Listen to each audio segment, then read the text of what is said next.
கர்த்தருக்குள் அன்பானவர்களே, அனுதினமும் கிறிஸ்துவுடன் தியான வேளைக்கு உங்களை அன்புடன் அழைக்கிறோம். இன்றைய தியானத்திற்கான வேத வாசிப்பு பிலிப்பியர் 2ஆம் அதிகாரம் வசனங்கள் 3 முதல் 13 வரை. தியானத்தின் தலைப்பு: நினைவுகள் மாறட்டும். தேவனே தம்முடைய தயவுள்ள சித்தத்தின்படி விருப்பத்தையும் செய்கையையும் உங்களில் உண்டாக்குகிறவராயிருக்கிறார். பிலிப்பியர் 2ஆம் அதிகாரம் வசனம் 13. சமீப காலமாக ஜோனில் மாற்றங்கள் தென்பட்டன. நாகரீகம் என்று சொல்லி எதையெதையோ உடுத்தியவன் இப்போது நேர்த்தியாக, பார்ப்பவர்கள் மதிக்கத்தக்கதாக உடுத்தினான்.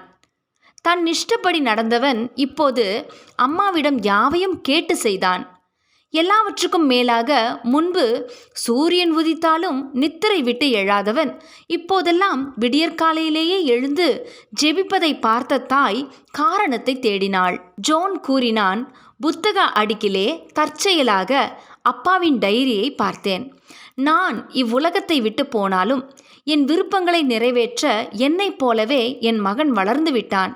இனி நம் மகனில் நீ என்னை காண்பாய் என்று தாம் இறப்பதற்கு சில நாட்களுக்கு முன்னர் அப்பா உங்களுக்கு எழுதியிருந்த சில வரிகளை வாசித்தேன்.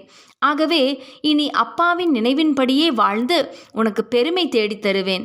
நீ என்னை பார்க்கும் போதெல்லாம் அப்பாவை பார்ப்பாய் என்ற மகனை அன்போடு அணைத்து கொண்டாள் தாய். ஒரு மகன் தன் தகப்பன் விருப்பங்கள் யாவையும் தன் விருப்பமாக கொண்டு தன் தகப்பனைப் போலவே ஆக வேண்டும் என்று தன்னை மாற்றிக்கொண்டால் நமது காரியம் என்ன? ஆண்டவரும் பரம தகப்பனாக நமக்கு ஒரு தெய்வீக மாதிரியை வைத்து போயுள்ளார். அவரே தேவனாயிருந்தும் சிலுவையின் மரண பரியந்தமும் தம்மைத்தாமே தாழ்த்தி பிதாவின் சித்தத்தை மாத்திரமே நிறைவேற்றினார். இதனால் அவர் எதையும் இழந்து போகவில்லை. மாறாக எல்லா நாமத்திற்கும் மேலான நாமம் அவருக்கே கொடுக்கப்பட்டது.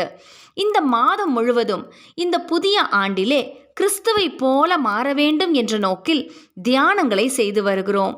இந்த வாஞ்சை நமக்குள் இருக்குமானால் முதலில் நமக்கென்று நாம் வைத்திருக்கும் வரையறைகளை உடைத்தெறிய வேண்டும். என் விருப்பம், என் நோக்கம் என்ற கதை மாறி தேவனே தமது சித்தத்தை எனக்குள் தோற்றுவிக்கிறவர் என்பதை சிந்திக்க நம்மை பயிற்றுவிக்க வேண்டும். இது சொந்த முயற்சியால் கூடுமான காரியம் அல்ல. பரிசுத்த ஆவியானவரின் வழி நடத்துதலும், தேவனுடைய வார்த்தைகளை அறிந்து அதற்கு கீழ்ப்படியும் மனதும், அர்ப்பணமுள்ள சேவையும், தேவ பிள்ளைகளின் அன்பின் ஐக்கியமும் மிகவும் அவசியம். ஆண்டவர் சித்தத்தை அறிந்து அதன்படி நடக்க ஆரம்பித்து விட்டால் போதும். பின்னர் அதுவே நமது விருப்பமாக மாறிவிடும். தொடர்ந்து இயேசுவோடு நடப்போம். அவருடைய விருப்பப்படி நமது செய்கைகளும் மாறட்டும். ஜெபம் செய்வோமா? எங்கள் பரமபிதாவே, எங்களது விருப்பங்கள் செயல்களின்படி அல்ல, உம்முடைய சித்தத்தை அறிந்து உமக்கு பிரியமானதை செய்து உம்மை எங்களது வாழ்வில் பிரதிபலிக்க கிருபை தாரும். ஆமென்.